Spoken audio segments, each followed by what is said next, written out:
Hello दोस्तों, कैसे हैं आप सभी। मैं दीप संधू एजुकेशन गुरुजी 2.0 यूट्यूब चैनल पर आप सभी का स्वागत करता हूं। यदि अभी तक आपने हमारे चैनल को सब्सक्राइब नहीं किया, सब्सक्राइब कर लीजिए और नई वीडियो पाने के लिए बेल आइकन को दबाएं ताकि आपको नई वीडियो का नोटिफिकेशन मिलता रहे। आज हम लेके आए हैं साइंस के 500 मोस्ट इम्पोर्टेंट क्वेश्चन का पार्ट नंबर 2। यदि अभी तक आपने पार्ट नंबर 1 नहीं देखा है तो आप वो देख लीजिए, हमारे चैनल पर अपलोड पहले ही हो चुका है। तो चलिए शुरू करते हैं। Question number 101। जिन चट्टानों से यह पता चलता है कि चंद्रमा पृथ्वी जितना पुराना है, उन चट्टानों में क्या पाया जाता है? तो इसका सही उत्तर होगा टाइटेनियम। टाइटेनियम धातु पाई जाती है जिससे पता चलता है कि चंद्रमा पृथ्वी जितना ही पुराना है। तो हमारा अगला क्वेश्चन है क्वेश्चन नंबर 102।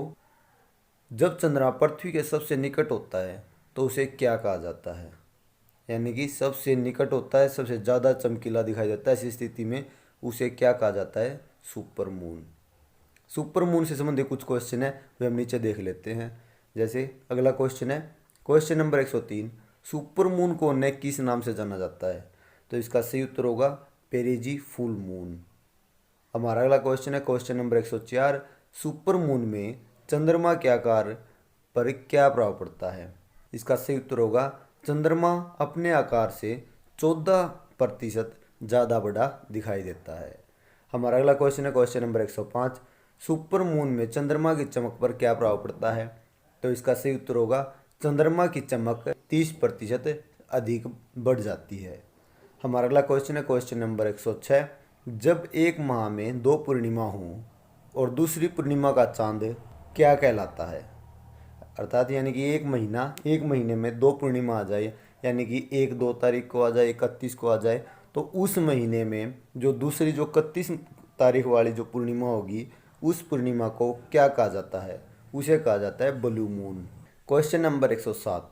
जब किसी वर्ष में 2 या 2 से अधिक ब्लू मून हो, उस वर्ष को क्या कहा जाता है? तो इसका सही उत्तर होगा मून ईयर। यानी कि 2 या 2 से अधिक महीने ऐसे हो गए जिनमें ब्लू मून की स्थिति आएगी, तो ऐसे साल को, ऐसे वर्ष को क्या कहा जाता है? Moon year. हमारा अगला क्वेश्चन है क्वेश्चन नंबर 108। अमेरिका के अंतरिक्ष यान अपोलो 11 को चंद्रमा पर कहाँ उतारा गया? तो इसका सही उत्तर होगा सी ऑफ ट्रैंक्विलिटी। ठीक है। हमारा अगला क्वेश्चन है क्वेश्चन नंबर 109।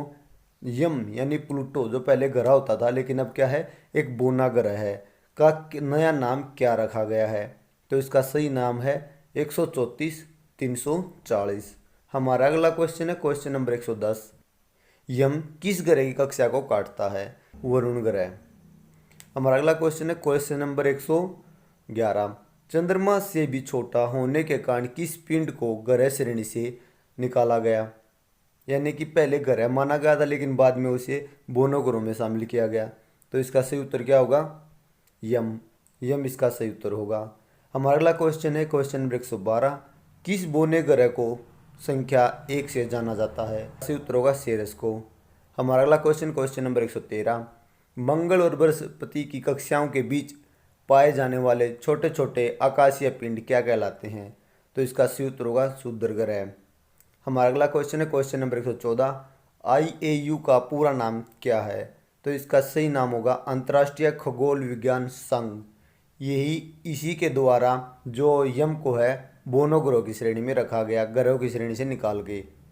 हमारा अगला क्वेश्चन है क्वेश्चन नंबर 115। क्षुद्र ग्रहों के पृथ्वी से टकराने से बनी झील का नाम क्या है? यानी कि क्षुद्र ग्रह क्या होते हैं, जब ये पृथ्वी से टकराते हैं ना तो पृथ्वी के अंदर एक गड्ढे जैसी आकृति ग्रहण कर लेते हैं और एक क्षेत्र बना देते हैं। ऐसा ही क्षेत्र बना हुआ है लोनार झील जो महाराष्ट्र में है। वर्तमान स्थिति में जो लोनार झील का पानी है गुलाबी होता था लेकिन अब कैसा हो रहा है, अब नीला पड़ने लगा है। वैसे इसका पानी गुलाबी दिखाई देता है। हमारा अगला क्वेश्चन है क्वेश्चन नंबर 116। एकमात्र क्षुद्र ग्रह जिसे नंगी आंखों से देखा जा सकता है वह है फोरवेस्टा। Question number 117। वे छोटे छोटे अरबों पिंड जो गैस और धूल का संग्रह होते हैं जिनकी एक लंबी पूंछ होती है क्या कहलाते हैं? वे होते हैं धूमकेतु, यानी पूंछल तारे भी कहा जाता है। इनकी एक लंबी पूंछ होती है, धूल और गैस के कण से बने होते हैं और इनका जो मुख होता है वो सूर्य की तरफ होता है जिसके कारण इनकी पूंछ चमकती रहती है। हमारा अगला क्वेश्चन है क्वेश्चन नंबर 118। हेले नामक धूमकेतु का परिक्रमण काल कितने वर्ष का होता है, यानी कि ये कितने वर्ष के बाद हमें दिखाई देता है। तो इसका सही उत्तर होगा 76 वर्ष। अब कब दिखाई देगा? 2062 में। हमारा अगला क्वेश्चन है क्वेश्चन नंबर 119। क्षुद्र ग्रहों के टुकड़े व धूमकेतुओं द्वारा पीछे छोड़े गए धूल के कण को क्या कहा जाता है? तो इन्हें कहा जाता है उल्काएं। ठीक है, और उल्काएं क्या होती हैं? जब हम कभी भी रात को देखते हैं, कोई तारा देखते हैं, कोई तारा टूट रहा है, वह तारा नहीं टूटता, वो क्या होती हैं? उल्काएं होती हैं, जो किसी धूमकेतु या क्षुद्र ग्रह के द्वारा छोड़ा हुआ कण होता है, जो हमें रात्रि को चमकता हुआ दिखाई देता है। उन्हें क्या कहते हैं? उल्काएं कहते हैं। हमारा अगला क्वेश्चन है क्वेश्चन नंबर 120। पृथ्वी की किस गति के कारण दिन और रात बनते हैं? यह इसका सही उत्तर होगा घूर्णन गति या दैनिक गति के कारण। हमारा अगला क्वेश्चन है क्वेश्चन नंबर 21। पृथ्वी पर ऋतु परिवर्तन किस गति के कारण होता है?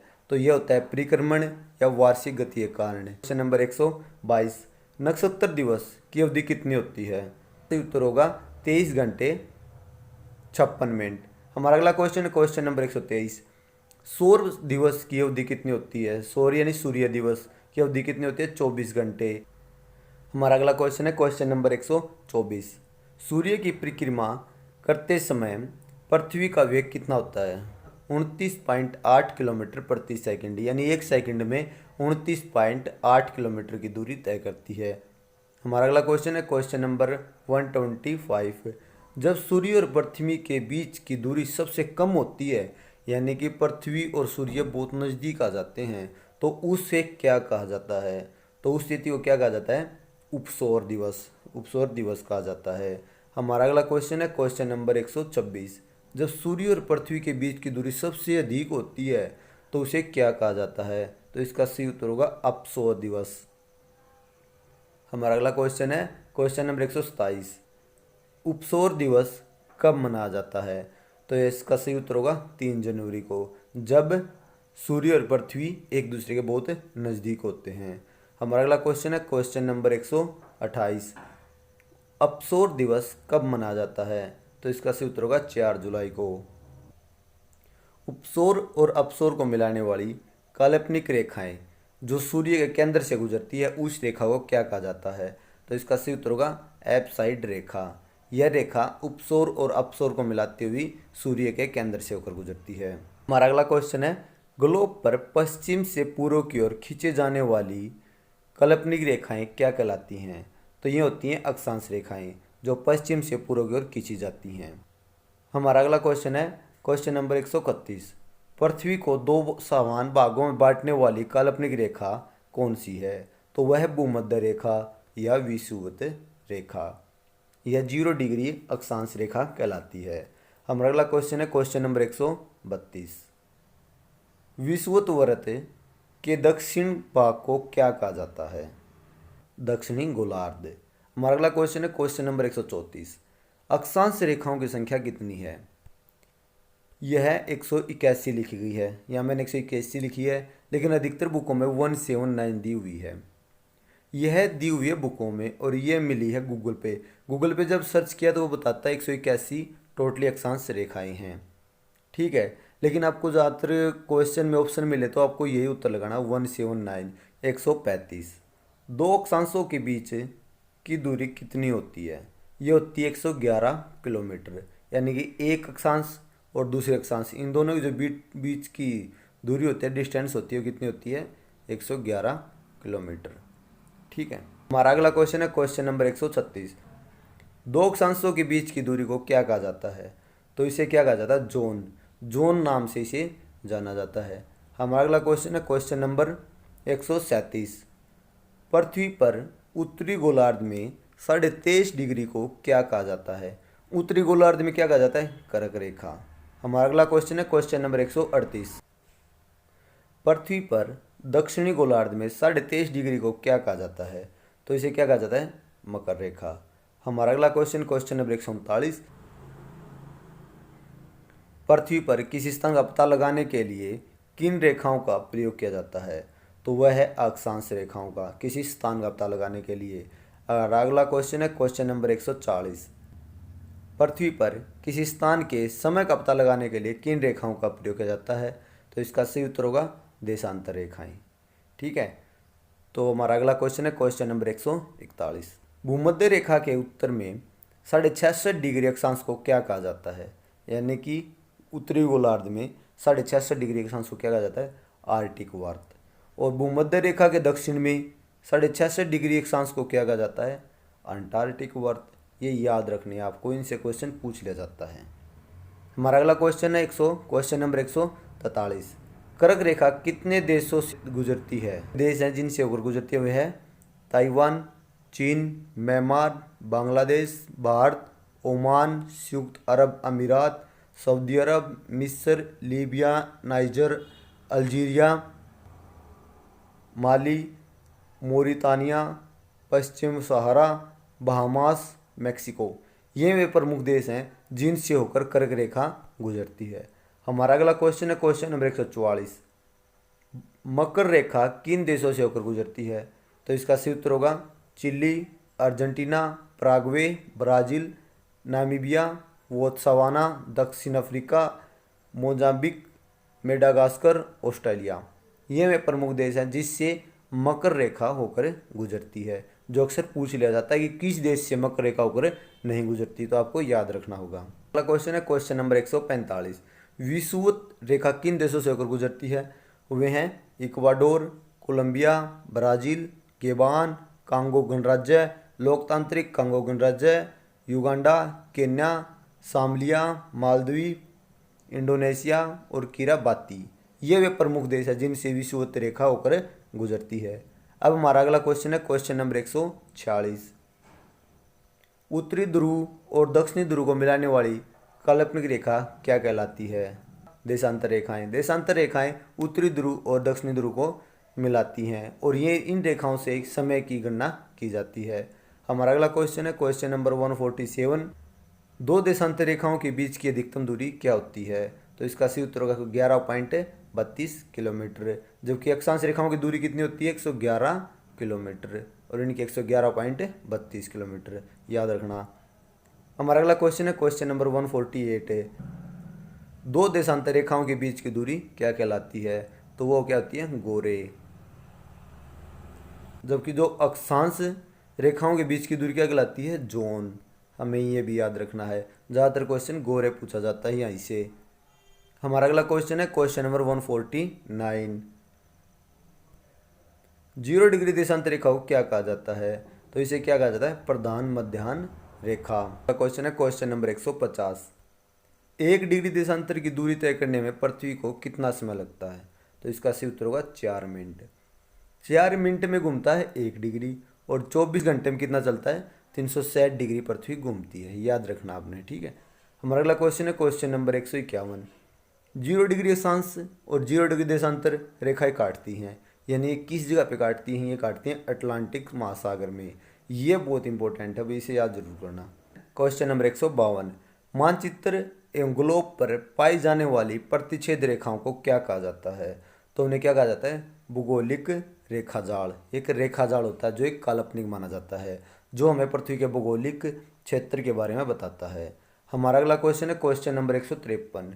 सूर्य के उत्तरायण और दक्षिणायन की सीमा को क्या कहा जाता है?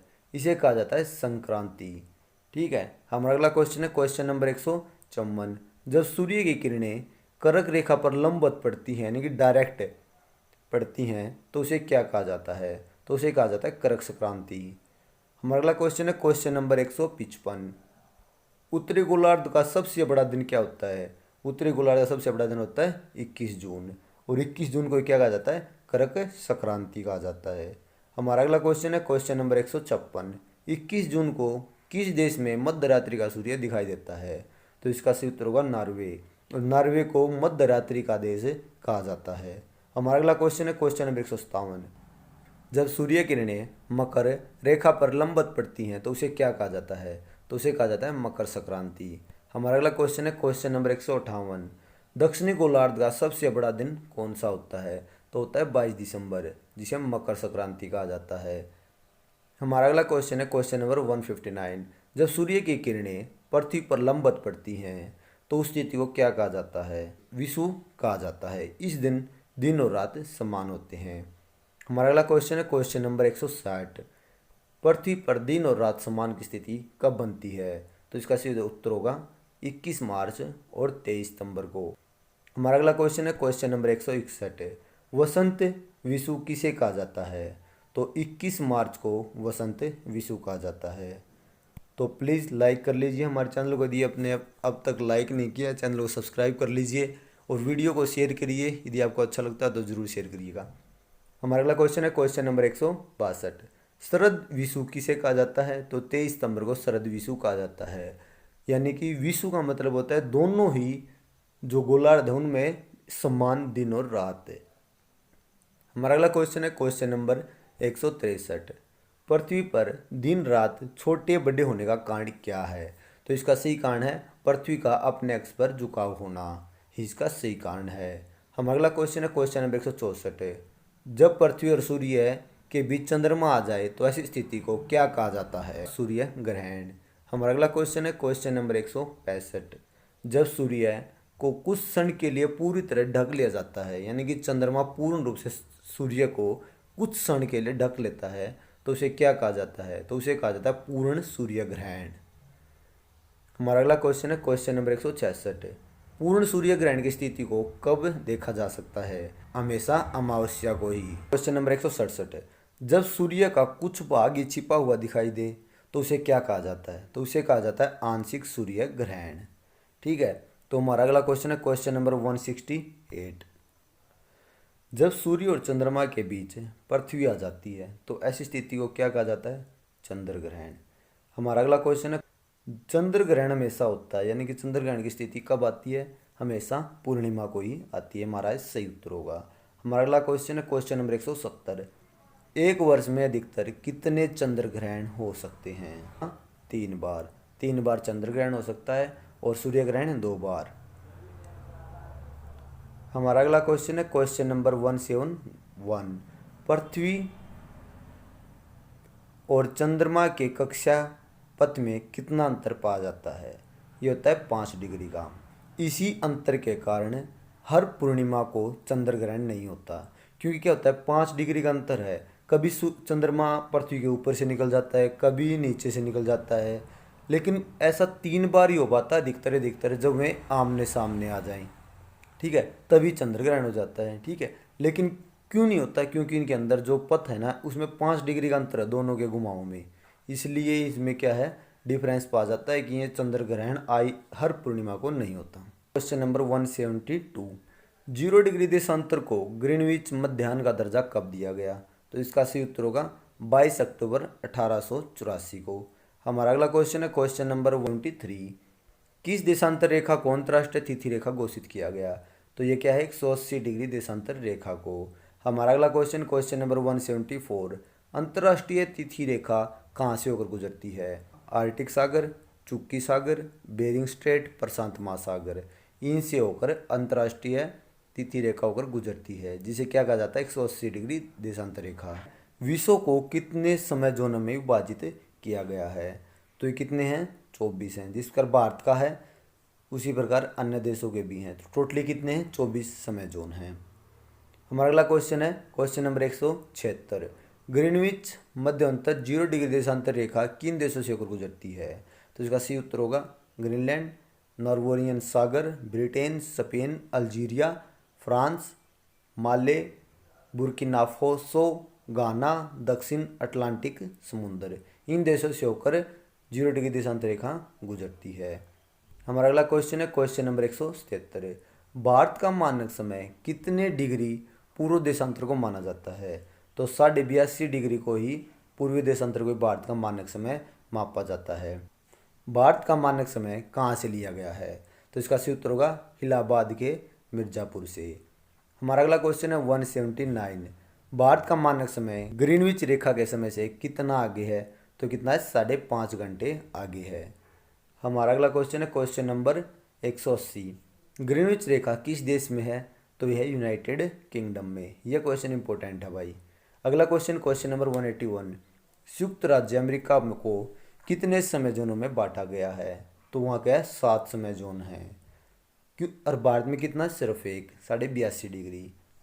ठीक है, कारण है क्योंकि जो संयुक्त राष्ट्र अमेरिका है ना इस देश से होती हुई कई देशांतर रेखाएं गुजरती हैं, तो उन देशांतर रेखाओं के हिसाब से 7 जोनों में बांटा गया है। हमारा अगला क्वेश्चन है क्वेश्चन नंबर 182। रूस को कितने जोनों में बांटा गया है? तो इसका है 11, क्योंकि वहाँ से अनेकों देशांतर रेखाएं गुजरती हैं। हमारा अगला क्वेश्चन है क्वेश्चन नंबर 183। ऑस्ट्रेलिया को कितने समय जोनों में बांटा गया है? तो इसका सही उत्तर होगा 3 समय जोन। Question number 184। प्रत्येक गोलार्ध को ताप के आधार पर बांटना क्या कहलाता है? तो इसका सही उत्तर होगा कटिबंध, यानी उष्ण कटिबंध, उपोष्ण कटिबंध, इस तरह का होता है। इसे बांटा गया है, 4 भागों में बांटा गया है। हमारा अगला क्वेश्चन है क्वेश्चन नंबर 185। विषुवत रेखा के 30 डिग्री उत्तर और 30 डिग्री दक्षिण के बीच के भाग को क्या कहा जाता है? मतलब मान लीजिए है विषुवत रेखा, जिसे भूमध्य रेखा कहा जाता है, यहाँ 30 डिग्री तक और यहाँ 30 डिग्री तक, इस बीच के जो क्षेत्र होता है ना, इस सारा क्षेत्र, इसे क्या कहा जाता है? इसे कहा जाता है उष्ण कटिबंधीय क्षेत्र। तो हमारा अगला क्वेश्चन है क्वेश्चन नंबर 186। दोनों गोलार्धों में 30 डिग्री से 45 डिग्री के क्षेत्र को क्या कहा जाता है? तो इसका सही उत्तर होगा उपोष्ण कटिबंध क्षेत्र। हमारा अगला क्वेश्चन है क्वेश्चन नंबर 187। दोनों गोलार्धों में 45 डिग्री से 66 डिग्री के बीच के क्षेत्र को क्या कहा जाता है? तो इसका सही उत्तर होगा शीतोष्ण कटिबंध। यानी कि हम जैसे जैसे ना भूमध्य रेखा से ना ध्रुवों की तरफ चले जाएंगे ना, तो ग्रीष्म क्षेत्र छोड़कर शीत में बदल जाएगा, यानी ठंड होनी स्टार्ट हो जाएगी और ध्रुवों पर जाकर क्या होगी? ठंड हो जाएगी। तो पहले क्या आई? उष्ण, फिर उपोष्ण, फिर शीतोष्ण, और फिर क्या आएगा? ध्रुवीय कटिबंध क्षेत्र। तो हमारा अगला क्वेश्चन है क्वेश्चन नंबर 188। दोनों गोलार्धों में 66 डिग्री से 90 डिग्री के बीच के क्षेत्र को क्या कहा जाता है? तो क्या होता है? ध्रुवीय कटिबंध क्षेत्र।